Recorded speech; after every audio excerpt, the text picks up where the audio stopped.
Welcome into this edition of Caldwell Sports Commentary, the only televised sports show in Caldwell County, North Carolina. I'm joined by the esteemed, the illustrious Kevin Matheson. How are you? I'm doing pretty good. Been a long day. Been making sure we've cleaned out the said basins that we do annually. Make sure all the sediment we've collected. Making sure your water's just fine in it Lenore. is clear and ready to go. And Caldwell County, and Sawmills, and Baton, and everywhere else. So toot your own horn, why don't you, Pop? No. I just wanted to assure our customers and consumers that everything is copacetic. All right. So what do we want to accomplish today in this sports show? Hey, we've got at least 3 major sports going on right now to talk about. Yes, indeed. It's nice weather. The spring has broke. Absolutely. Completely. The rains that we had last week have subsided, and the grass is growing 5 inches every 2 days. It's that time of year, and for baseball and winding down NBA and getting ready to start playoffs and hockey and all that kinds good of stuff. Yeah. Well, anyway, let's start off with a more local angle. Let's do it. So the Lenore Legends are going to actually be playing this year, which they are a collegiate summer league team in the Old North State League. Yeah, the Old North State League, Wood Bats. So, and you may remember that they used to be called the Lenore Oilers, but now they are the Lenore Legends, and they have a nice Sasquatch logo. I'll probably put it up on the screen. But all their home games will be played right up the road here on Walker Stadium? Vaden Street, Walker Stadium. Yep. That's right, up behind Davenport Elementary School. So their season will start the first Friday in June. Oh, okay. Cool. So coming up not too far. I mean, we've got a month to go, but we'll be there pretty soon. Crawdads are tipping off. Their home opener is next week. Is that right? Yeah, write that down. The Crawdads are by the time you see May this, 11th.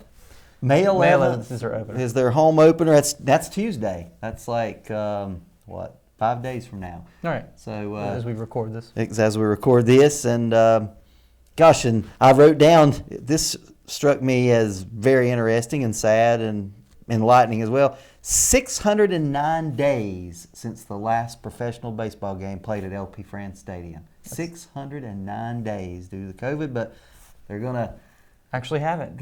They're actually playing now. They're just on the road. Right, as the Greensboro Grasshoppers. Right. Exactly. How they do? Do you know? I do not know. Actually, they started last night. I do not know how they did. Right. So, and then they'll come through the weekend. No, I am stand corrected. They start today, so they haven't done anything yet. So, so as this recorded, Greensboro Grasshoppers, an old rival when they both were low A, but they've moved up this year, both Greensboro and our local Hickory Crawdads, to high A ball. So the next level up in minor leagues. I mean, it makes sense because when you went to Greensboro, I mean, it's such a big town. You'd think that they would have at least a high A team. And it was a little weird that they were low A in the same level as Hickory. And you don't really think, oh yeah, Greensboro is same as Hickory. It's kind of a little weird to me. So it makes sense that they raised them up, you know.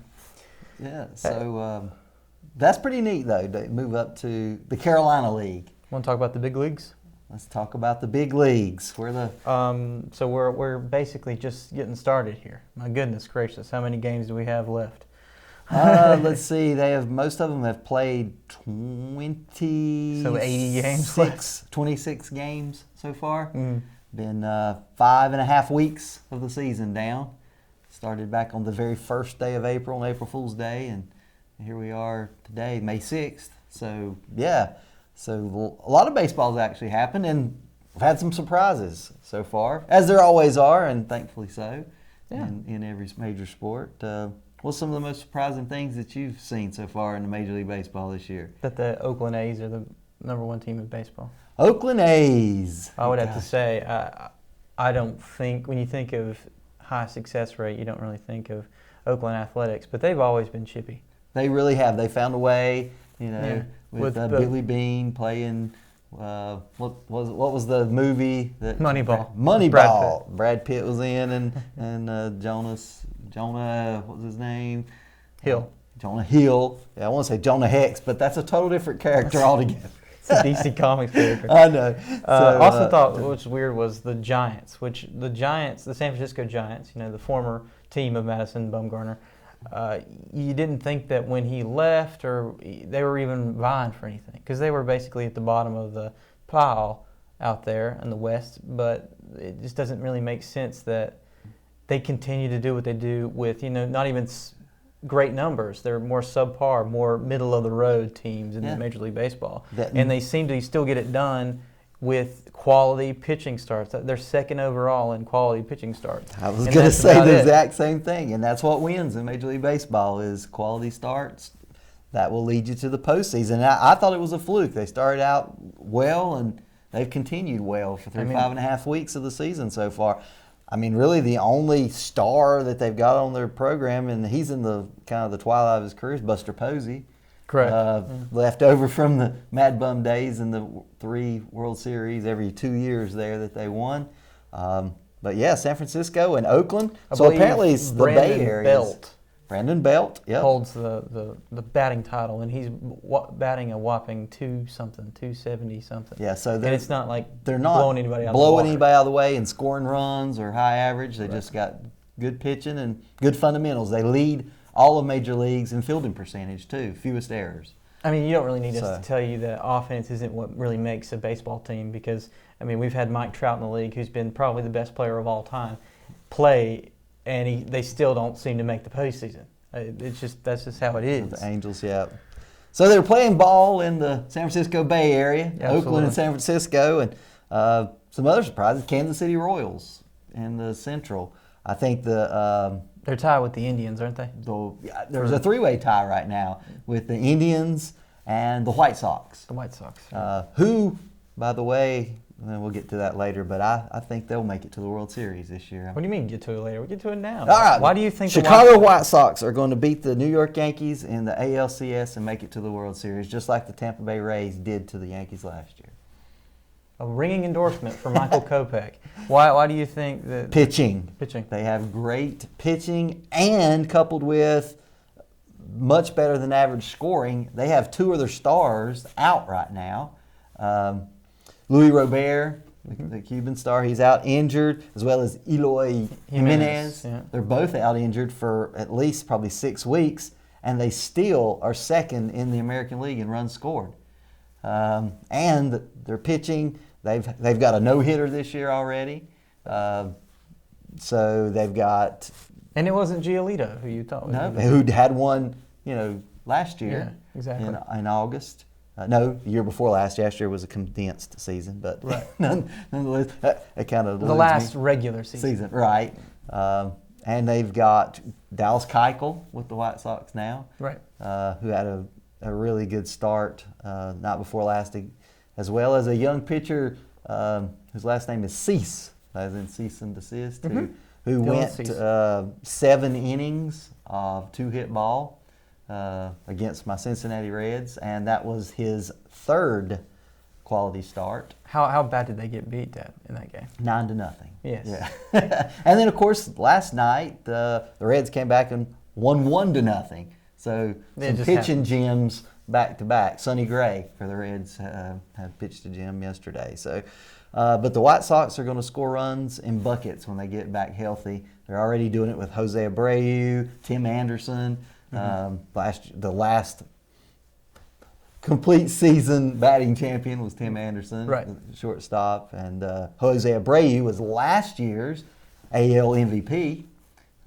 So I think they've got the pieces in place to make a run. I don't think they'll have enough to take down whoever comes out of the National League, who right now it looks like the LA Dodgers have struggled in the last week and a half, but Steph certainly got the talent. They've got some injuries as well.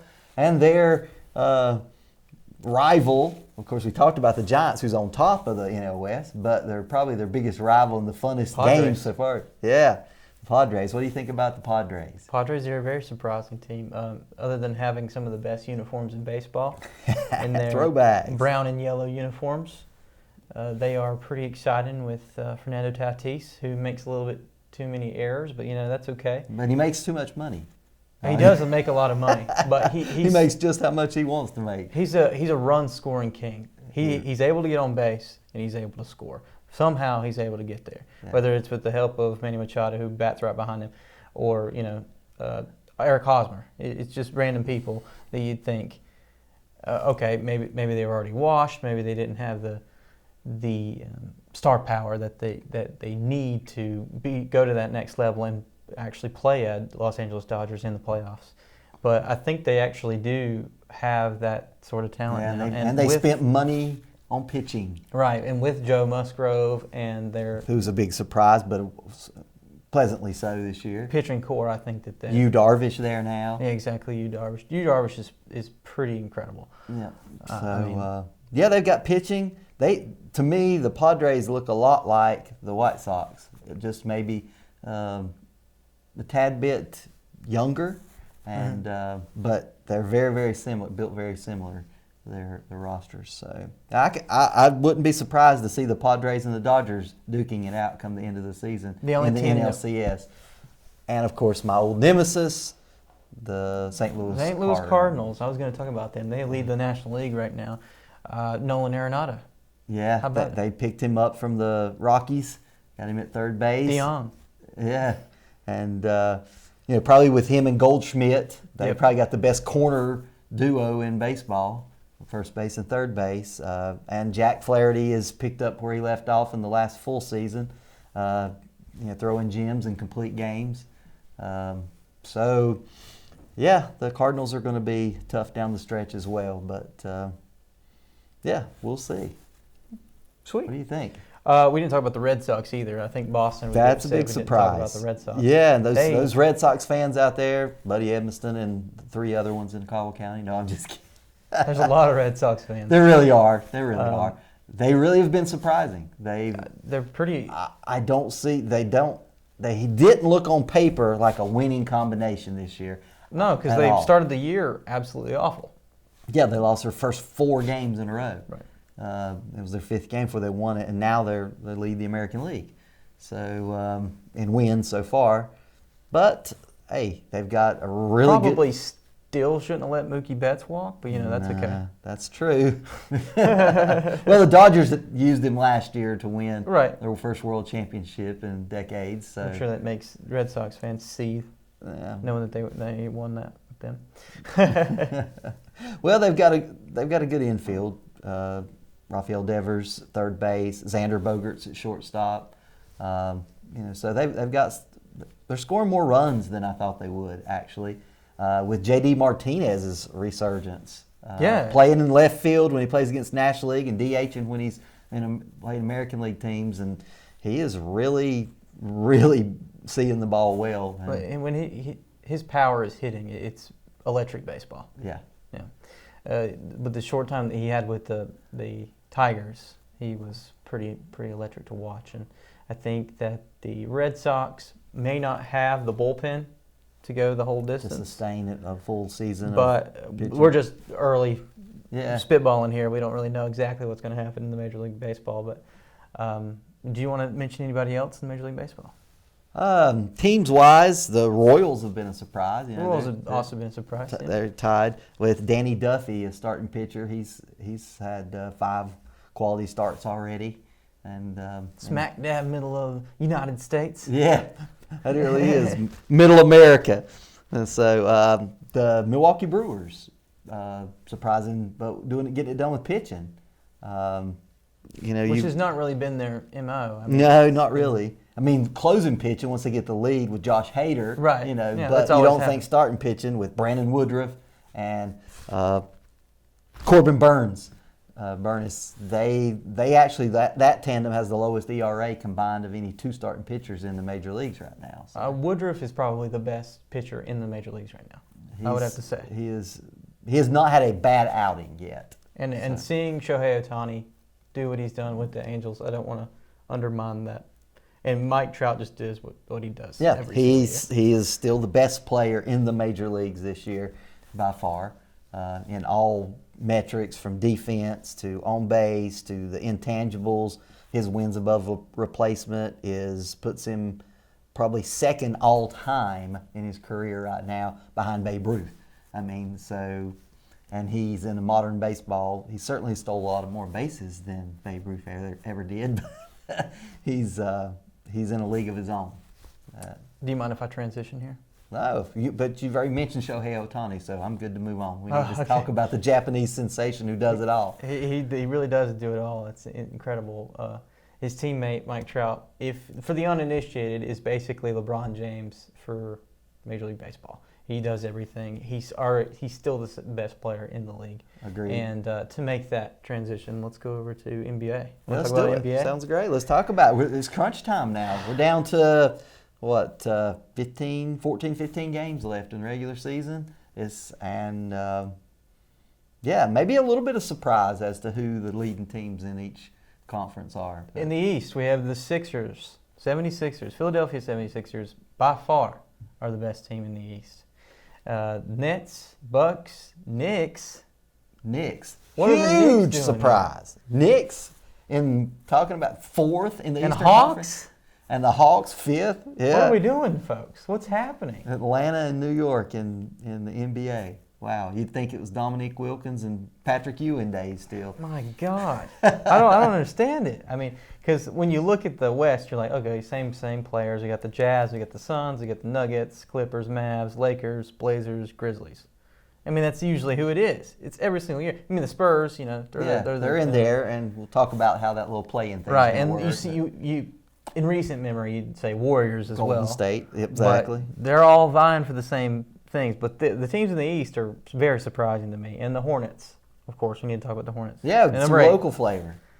Number 8. Do you think that they can actually move up, or do you think they're going to have to play the play-in? Well, see, to move up, they'd have to get to 6th. Yeah. Do you see that happening? They have to go to the Celtics? I don't. There's not enough games left. They have to get above the Celtics, as you said. Probably not. They're going to be a 7 or an 8 probably going in. And how that works is in the play-in in both conferences, the 7th, 8th, 9th, and 10th place teams, the 7th seed will play the 10th seed. And the winner of that game, nix that, sorry. The 7th and the 8th seeds will play a one-game play-in. The winner of that, between the 7th and 8th seeds, gets the 7th seed. I see. Right? Because we played the whole season, 82 games. 82 games for a play-in. Yeah, this is very bizarre. They brought this into the mix last year. If you compare it because it was a short season, but but if you compare it to baseball, there's a wild card, and that's a single elimination. So it's sort of like that, but not really. Like you're involving teams that shouldn't have made the cut. Agreed. I think they're saying it makes the regular season more meaningful. I would say the converse is true. It makes the regular season less meaningful. You can be a 10th place team and have a chance to be the 8th seed. Yeah. You wouldn't say have a chance to win the thing, because you'd have to do a lot to win. Yeah, I mean, it's finals. possible. You at least get a chance. You're in the dance, so to speak. Right. But it's probably not going to happen, because then you'll have to play the number 1 seed, and that's a tough road to hoe, as they say. But then the loser of the 7th, 8th will play the winner of a 2-game series between the 9th and the 10th. So whoever wins the best 2 out of 3 between the 9th and the 10th then will play to see who gets to be the 8th seed against the 8th seed. So then it'll be like, that's who the 9th seed and the 8th seed will play to see who the 8th seed will be. So it's your mind is racing as much as mine is. It is, and it's not very popular with the players. Let's put it that way. And nobody really said it was bad until LeBron said something. Yeah, there were other players in the league, like from Luka Doncic to Steph Curry and some others, saying, this is crazy. This goes against everything the NBA stood for in the regular season. But then when LeBron speaks out and says, this is ridiculous, we shouldn't have to have a play-in. Then we finally listen. Then there's a little bit of crescendo. Exactly. Instead of people calling them whiners, then there's some credence given. Okay, so double standard to the superstars versus the regular good players, but that's always been. So nothing new in professional sports. I love how you mentioned Luka Doncic and Steph Curry, and then you said superstar to be LeBron. Those other two are Well, let's talk about it. This kind of superstars. segues into kind of an MVP discussion. Who's in the talk for NBA MVP at this point? You got to say it's the big men. It's Jokic Yep. with the Nuggets. Yep. It's Rudy Gobert with the Jazz. Okay. As far as them being up there, they're the number one seed. I mean, you got to think, Right. okay, we probably need to give it to the number one seed.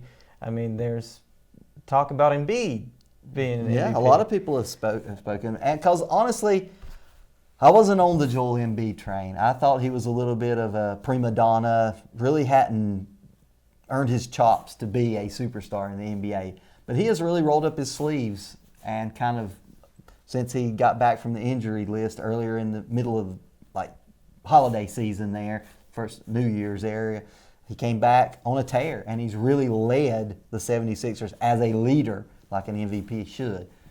Leading them in points, leading them in rebounds, throwing in some assists, doing some of the smaller intangibles, some steals, things of that nature. So yeah, maybe Joel Embiid's in there. Who else? We talked Steph Curry. Steph Curry and Luka Doncic. Those are the other two. I agree. Luka Doncic, kind of the do everything for the Dallas Mavericks, and Steph Curry is leading the NBA in scoring right now. I mean, he's the best shooter we've ever seen. And the best three-point shooter in the history of basketball. Exactly. So, yeah. So, yeah, it's going to be fun. So, is it too early to have some prognostication? Who do you think is going to be in the finals this year? If I had to, throw my hat in the ring with predictions, I would say the Nets because, I mean, the assemblage superstars, of talent there is ridiculous. And it's been kind of weird how when there's a superstar out, there's always a superstar to go back in. Like, how there's injuries. Exactly. They've not all been on the court assimilated in the same lineup. And it's like, once playoffs get started, what's that going to look like? Yeah, and that has happened in times past. Some of the first super teams with Lakers, right? They didn't do so well. They never did gel and come together when they added some. Oh, Kobe and Shaq, you mean? Well, Kobe and Shaq did. They won some championships, but then they brought Karl Malone on, the mailman, late in his career from the Jazz, and said, okay, well, they're a shoe-in. Well, they didn't. They won their first series, and then they lost in the semifinals. They didn't even make it to the Western Conference Finals because of that same reason. There were some injuries that year. They hadn't played together as a team and didn't mesh. So that might hurt the Nets. I mean, of course, for y'all at home, you probably realize they got Kevin Durant. They got Kyrie Irving. James Harden. They got James Harden, all the superstars. Blake Griffin. Now. Blake Griffin, got Joe him off the Harris. Joe Harris from Virginia. They even brought in, some other pieces from point guards. They really have the most talent on a single team by far of any team, and it'll be interesting to see how they play when it comes playoff Hopefully time. they can play defense. That's important. And Kevin Durant, as much as he is a great offensive player, I feel like the fact that he can still play good defense is what separates him from other players. I agree. Had he played the whole year, of course his name, as in always, perennial will be in the MVP discussion. He literally is probably the hardest player in the NBA to match up against defensively. Who do you put on him? You put on a quick guy, he shoots over him. He's nearly 7 feet tall. Right. Do you put on somebody that's got size? He's so agile and nimble, he makes them look crazy and breaks their ankles. I mean, you put somebody on him that can stay with him but doesn't have range, he goes out and he hits the three ball. I mean, so he's going to be a tough assignment for anybody, whoever the Eastern Conference is in. If they make it to the final, whoever the Western Conference champion is, I don't know. But you think they'll make it? Will the Nets make it? I believe it'll be the Nets, and I believe it'll be last year's prognostication, the Clippers. So Nets and Clippers. Oh, we're on the same page. Oh, really? I didn't expect that from you. Hey, look at that. So Nets Clippers is who I think. I mean, I just think playoff Kawhi is somebody different that we don't really see in the regular season. It's just all those NBA stars, they turn it on when it comes to postseason. That's what they play for, and I don't see it being any different this year. It's going to be a free-for-all. It should be a lot of fun when we finally get to the meat and potatoes and not the play-in, in my opinion. Exactly. I agree. Once you get to the second round of the playoffs, right, you're going to see some really fun basketball. And you'll see fun basketball leading up to that as well, because it means a lot to some of these teams that are smart markets. It's going to mean a lot for the Hornets to be back in just playing postseason ball again. It's been a while, so kudos to them. Yes, indeed. Well, that was our NBA discussion. Did you want to talk about the NFL draft real quick? Well, that's kind of what my sheet over here is. But I talk about everything on this sheet. What was your impressions of the draft? NFL draft was good to actually have people in the stands and actually there with their dog pound paraphernalia or their Eagles paraphernalia, unfortunately. Or, no, I'm just joking. Any team, insert team name here, but actually have people in the stands and actually enjoying the draft and actual draft picks being there. Most of them were there. I mean, Trevor Lawrence wasn't because he wanted to be at his home in Clemson and all that good stuff. And right. Most of the top picks were there, though. So yeah, it was good to see everybody. Even fun. Roger Goodell. That's kind of what sports is about, and hopefully we can get back to that a little bit once the pandemic is eased completely and things of that nature. But yeah, it's certainly the most hyped draft in any professional sports is the NFL draft. So fun question for you. Okay, yeah. There were so many quarterbacks taken in the first round. I counted 6. Did you count 6? Quarterbacks taken. 6 quarterbacks taken. All right. Who of those do you think is going to make the best career? The best career? Yeah, not the first. Who's going to make the first flashy start? Because RG3 was great, but he never had longevity. Right. So, and then we have last year. Who thought that Justin Herbert would be the Rookie of the Year last year for the Chargers? But he was. I was a naysayer, I think. Yeah. I think it was a naysayer. I was skeptical. I knew he was going to be the starter. I thought he was going to take some hard knocks like Peyton Manning did early in his career, but he impressed. But who will be that guy this year that may be a Hall of Famer? Who?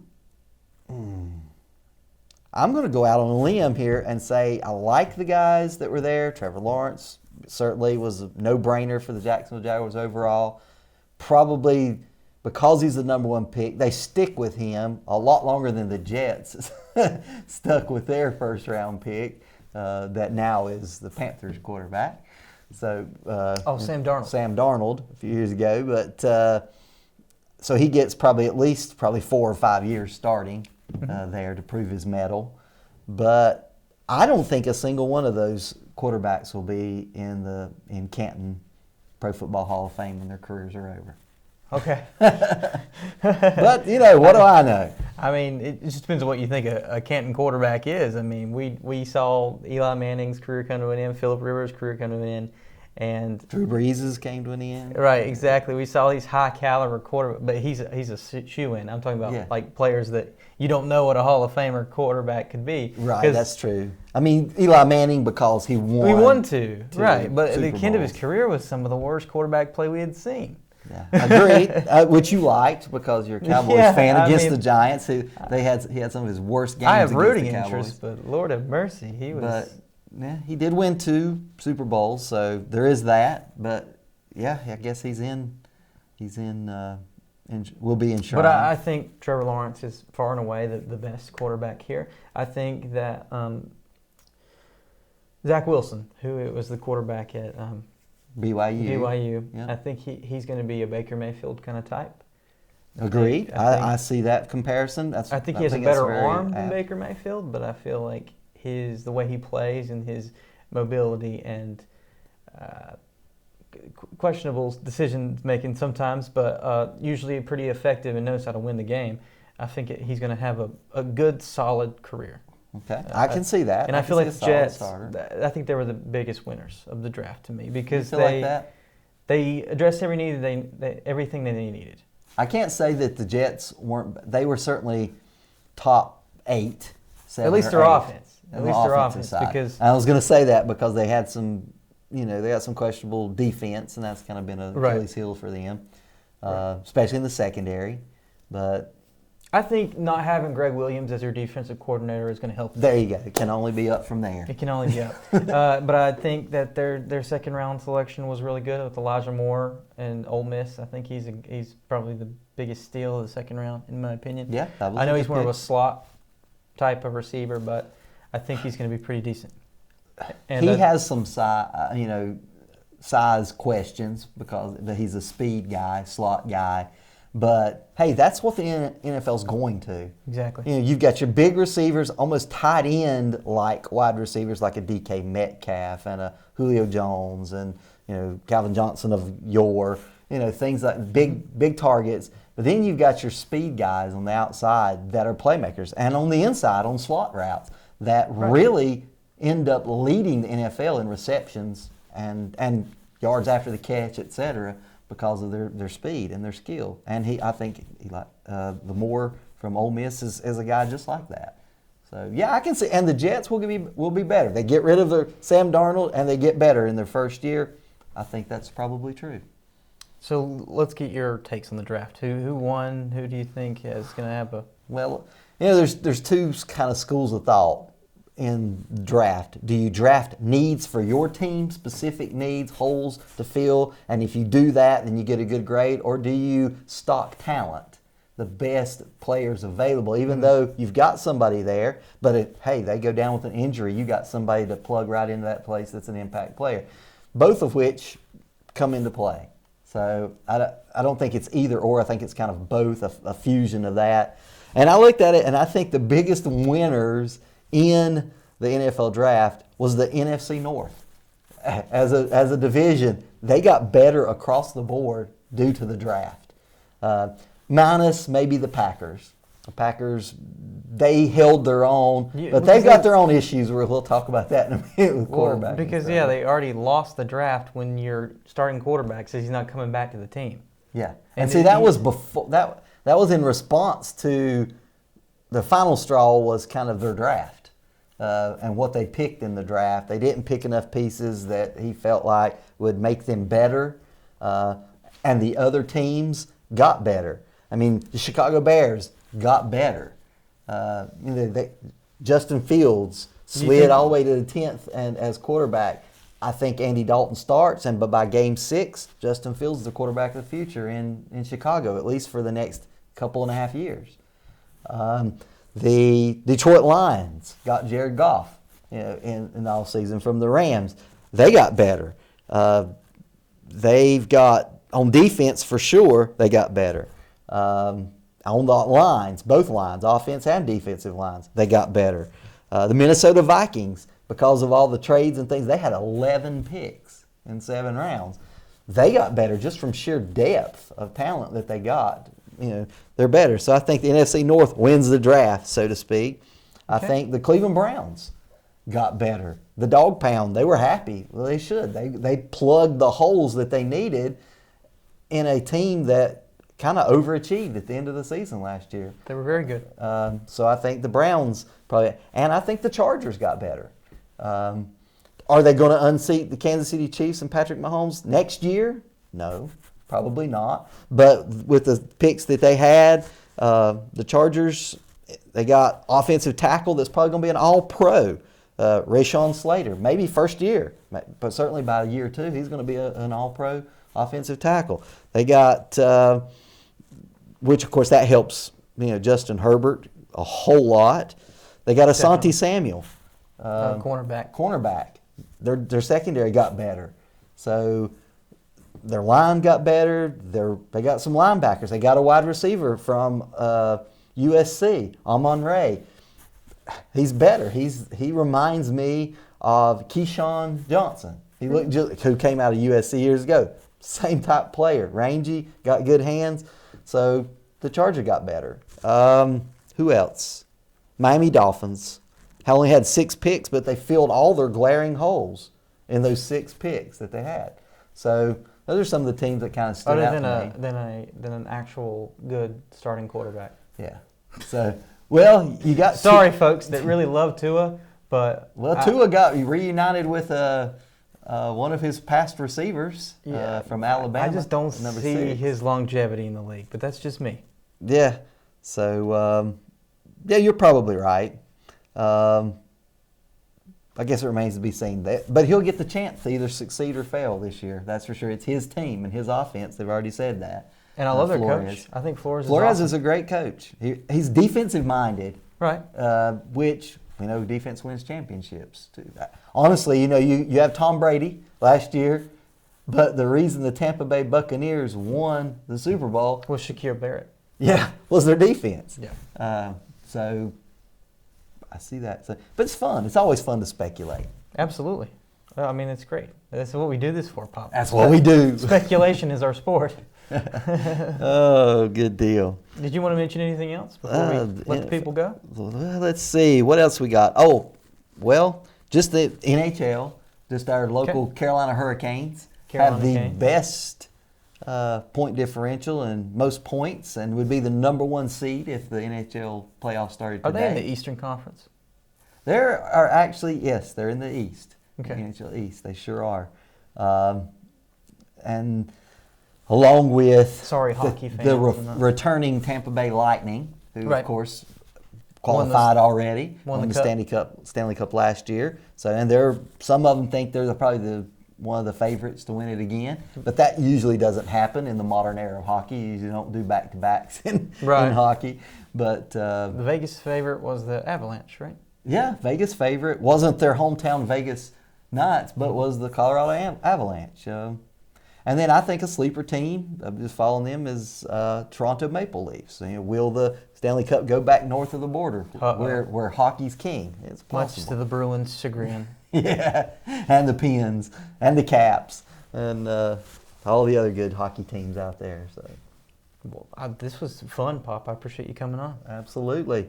So enjoy all the sporting smorgasbord you have out there, from the hardwood and from the diamond and from the ice, whatever you're into. Maybe it's golf. Maybe it's Olympics, and hope it happens, right? Yeah. We didn't talk about that. The golf. Japan had their first Masters champion since we had the show last. Yep. So congrats to them. And tennis is getting back going again, and so it's that time of year. Let's enjoy it.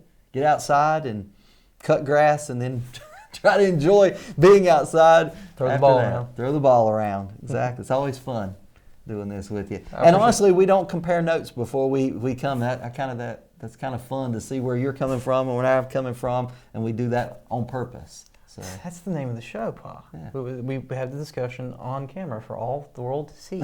The entirety of the world. Sports commentary, whether it's comedy or whether it's insightful. Either way, we hope we're entertaining. Yes, sir. Well, thank you guys for joining us on this edition of Caldwell Sports Commentary. We will see you later.